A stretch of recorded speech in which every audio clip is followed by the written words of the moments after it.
Job లేక ఇబ్బంది పడుతున్నారా? అయితే మెడికల్ కోడింగ్ మీకు మంచి ఆప్షన్. వెంటనే కాల్ చేసి కోర్సులో జాయిన్ అవ్వండి. నమస్తే, welcome back to Suman TV. Present మనతో పాటు ఉన్నారు సీనియర్ ఐపీఎస్ ఆఫీసర్ రెడ్డి అన్న గారు. నమస్తే సార్. నమస్కారం అండి. సార్, ఇంటర్మీడియట్ మార్క్స్ రిజల్ట్స్ వచ్చాయి.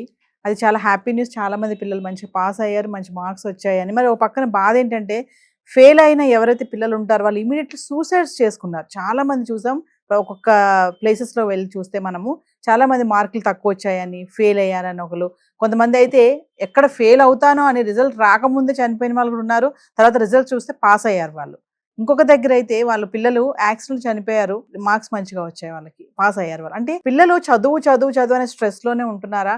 మెంటల్లీ వాళ్ళు ఎందుకు స్ట్రాంగ్ గా ఉండలేకపోతున్నారు? యంగ్ ఏజ్ లో, అంత ఇంటర్మీడియట్ చదివే వయసులో సూసైడ్స్ వరకు వెళ్తున్నారు అంటే దీనికి కారణాలు ఏమంటారు సార్? ఒకటి, అతి ముఖ్యంగా పిల్లల్ని ఎంత సోఫిస్టికేటెడ్గా పెంచుతున్నారంటే, వాళ్ళకి చదువు తప్ప వేరే ప్రపంచం లేదు.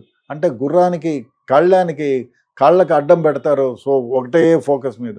అయ్యా, మీరు పిల్లల్ని పెంచేటప్పుడు ఒక చదువు ఒక్కటే కాదు, జీవితంలో కష్టాలు వస్తే ఏ విధంగా భరించాలి, కష్టాలని ఏ విధంగా ఎదుర్కొనాలి, కష్టం వస్తే బెంబేలు పడకూడదు, దాన్ని ఏ విధంగా అవరోధించి మనం జీవితంలో ఏమేమి చేసుకోవాలనేది నేర్పించాలి. అది జరగటంలా.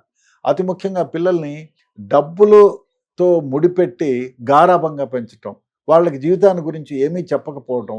దీనివల్ల ఏమైపోతున్నానంటే, పిల్లలు ఏదన్నా జరుగుతుందేమో అని భయపడి, అంటే ఆటుపోట్లు తెలియవు, జీవితం అంటే ఏమో తెలియవు, అవేమీ తెలుసుకోకుండా తొందరపాటి నిర్ణయాలు తీసుకొని జీవితాలు పాడు చేసుకుంటున్నారు. ఈ మధ్యకాలంలో నేను ఇవాళ పేపర్లో చూస్తే బాధాకరమైన విషయం ఏమంటే, అబ్బాయి పాస్ అయ్యాడు, ఫెయిల్ అవుతానేమో అని భయంలో ఆత్మహత్య చేసుకోవడం మరీ దారుణం కదా. అయ్యా, ఫెయిల్ అయితేనేమి, ఇంకొకసారి కష్టపడి రాయొచ్చు.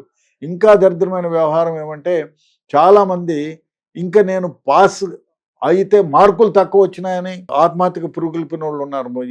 నిన్న జరిగిన కేసులో, ఒక కేసులో అమ్మాయికి మంచి మార్కులు వచ్చాయి, కానీ తక్కువ మార్కులు వస్తాయేమో అని రిజల్ట్కు ముందు 1 డేకి ముందే ఏదో తాగింది. వాళ్ళ ఫ్రెండ్ చెప్పినానంట, కూర్చొని రివాజ్ వేసుకుంటాడు, నువ్వు ఆ క్వశ్చన్ ఈ క్వశ్చన్, అదే నేను సరిగా రాయలేకపోయినాని అని. అయితే నీకు మార్కులు రావే, తగ్గిపోతాయి, అయితే ఎట్లా చేస్తావు అమ్మా అని చెప్పి ఆ అమ్మాయి కన్జ్యూమ్డ్ పాయిజన్. అదే కాకుండా నేను ఫెయిల్ అయిపోతానేమో అని కొందరు, ఏమో అని. సో ఇది దరిద్రం. చదువు ఒక్కటే జీవితం కాదు. చాలామంది చదువుకోకపోయినా కూడా ఉన్నతమైన శిఖరాలు అవరోధించిన వాళ్ళు ఉన్నారు. గొప్ప గొప్ప వాళ్ళల్లో చాలామంది చదువుకోకపోయినా కూడా తమ జీవితాలని ఉన్నతంగా జరిగిన వాళ్ళు ఉన్నారు, చాలామంది ఉన్నారు అట్లా. ఒక విషయం సార్, ఇప్పుడు కాలేజెస్లో కానీ స్కూల్స్లో కానీ ఇటు పేరెంట్సే కానీ చూసుకుంటే ఎంతసేపు చదువు మార్కుల కోసమే.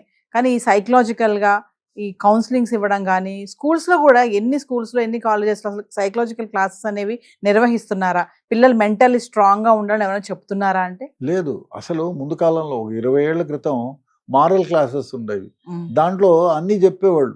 మారల్ క్లాసెస్, మారల్ గురించి, చెడు ఎథిక్స్ను గురించి, మారల్స్ను గురించి, ఏ విధంగా స్ట్రాంగ్గా ఉండాలను, కష్టాలు వస్తే ఏ విధంగా ఎదుర్కొనాలను, ఈ పెద్ద పెద్ద వాళ్ళ స్టోరీలు చెప్పేవాళ్ళు. చెప్పి వాళ్ళకి ఇటువంటి కష్టాలు వచ్చినాయి, ఎదురుగినారు, తర్వాత they have become the Kings of the country అని చెప్పి చాలా ఉండేవి. అవన్నీ ఏమి లేవు ఇప్పుడు. ఎంతసేపు చదువు మీదనే ఫోకస్. అదేవిధంగా రేపు పొద్దున్న ఏదైనా కష్టం వస్తే ఏ విధంగా, కార్లో పోతుంటే ఒక టైర్ పంచర్ అయితే తర్వాత ఏం చేయాలో తెలియదు. వాడిని, అంటే పిల్లల్ని అన్ని విధాలుగా కష్టాలలో వస్తే ఏ విధంగా బయటికి వెళ్ళాలో వాడి జీవితంలో, ఇప్పుడు నేనే ఉన్నాను, నా జీవితంలో ఏమేమి జరిగినాయి, ఏ విధమైన కష్టాలు వచ్చినాయి, దాన్ని ఏ విధంగా ఎదుర్కొన్నాను, అదేవిధంగా ఫలానా ఎదుర్కొంటూ వాళ్ళు ఇంకోరు ఈ విధంగా వాడు ఫెయిల్ అయిన వాళ్ళు మళ్ళీ పాస్ అయ్యి వాళ్ళ జీవితంలో ఏ విధంగా ముందుకు పోయినారు. గొప్ప గొప్ప వాళ్ళు చాలామంది ఫెయిల్ అయిన వాళ్ళు ఉన్నారు. ఫెయిల్ అయ్యి తర్వాత పాస్ అయ్యి పెద్ద పెద్ద హోదాల్లో జరిగిన వాళ్ళు ఉన్నారు, చాలామంది ఉన్నారు. సో చదువు ఒక్కటే జీవితం కాదు. జీవితం అంటే చాలా ఉంటాయి. ఇప్పుడు మంచిగా రాసినప్పుడు కూడా ఒక్కొక్కసారి ఆరోగ్యం బాగలేకనో, జ్వరం వచ్చో ఫెయిల్ అయిపోతారు. అంత మాత్రం తర్వాత సూసైడ్ చేసుకోవాలన్నా మళ్ళీ ఇంకోసారి రాసుకొని ఇప్పుడు ఈ మధ్యకాలంలో అయితే ఇవాళ ఫెయిల్ అయితే కొంత కష్టపడి చదువుకుంటే ఇంకో మంచి మార్కులు వచ్చి వాళ్ళు పాస్ అయిన వాళ్ళు ఉన్నారు.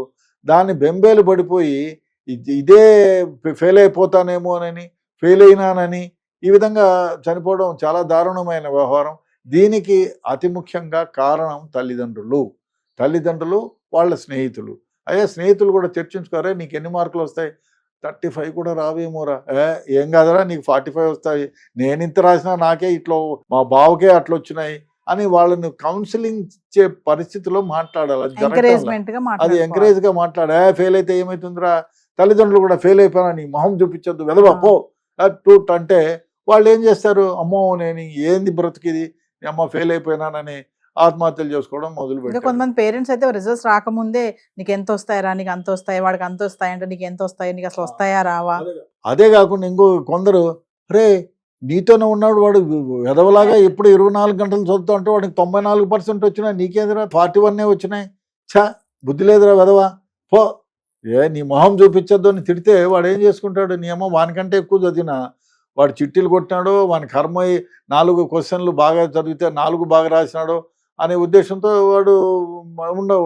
మనకి చెప్పాలి, అరే బాబు చదువు ఒకటే కాదు, వెరీ గుడ్ నువ్వు కష్టపడి రాసావు, నెక్స్ట్ కోర్సెస్ ఏదన్నా చూసుకో, దాంట్లో బాగా కష్టపడి రాయి, లేదు ఇంప్రూవ్మెంట్కి రాసుకో, డబ్బులు పెట్టి డబ్బులు కడతాను ఇంప్రూవ్మెంట్గా రాసుకో, బాగా చదువు, ఈ 15 రోజుల్లో నెల కాన్సన్ట్రేట్ చేసి రాస్తే నీకు కూడా వస్తాయిరా, డోంట్ వరీ, వాడికే కాదని చెప్పి చెప్పడం మానేసి తిట్టడం మొదలు పెడితే ఏం చేస్తారు, వాళ్ళకు వేరే విషయం మొదటి నుంచి కూడా కష్టాన్ని గురించి ఏదైనా చెడు జరిగితే దాని నుంచి ఏ విధంగా బయటకు రావాలో చెప్పటంలా.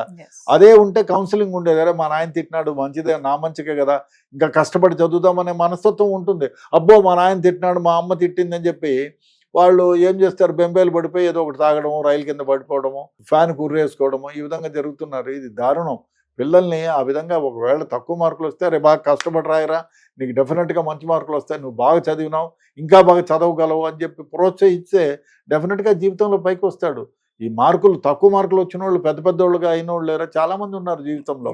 కాబట్టి ఆ విధంగా వాళ్ళని కౌన్సిలింగ్గా ఇవ్వాలి, ఇవ్వతేగించి ధైర్యాన్ని నెలకొల్పి ఇంకొక జీవితంలో ఇంకోసారి ఇటువంటి ఆపద వస్తే ఏ విధంగా ముందుకెళ్లాలో నేర్పించాలి. కానీ బెంబేలు పడిపోయే మాటలు చెప్పి 4 తిడితే వాడేం చేస్తాడు, ఆత్మహత్యలు చేసుకుంటున్నారు. కాబట్టి తల్లిదండ్రులు డెఫినెట్గా మీ పిల్లలు తక్కువ మార్కులు వచ్చింటాయా, మళ్ళీ మంచి మార్కులు రాయండి, బెటర్మెంట్స్ రాసి చదివించండి, లేదు ఇంకో కోర్సులో చేర్చి పైకి చేయండి. అంతేగాని తిట్టడము, అరే నీకు బుద్ధి లేదు, మార్కులు లేవు, వాని కాళ్ళ కింద దూరు, ఇట్లాంటి చెత్త మాటలన్నీ మాట్లాడకుండా వాళ్ళని ప్రేమతో చెప్తే డెఫినెట్గా వింటారు, మళ్ళీ పాస్ అవుతారు, జీవితంలో బాగుపడతారు.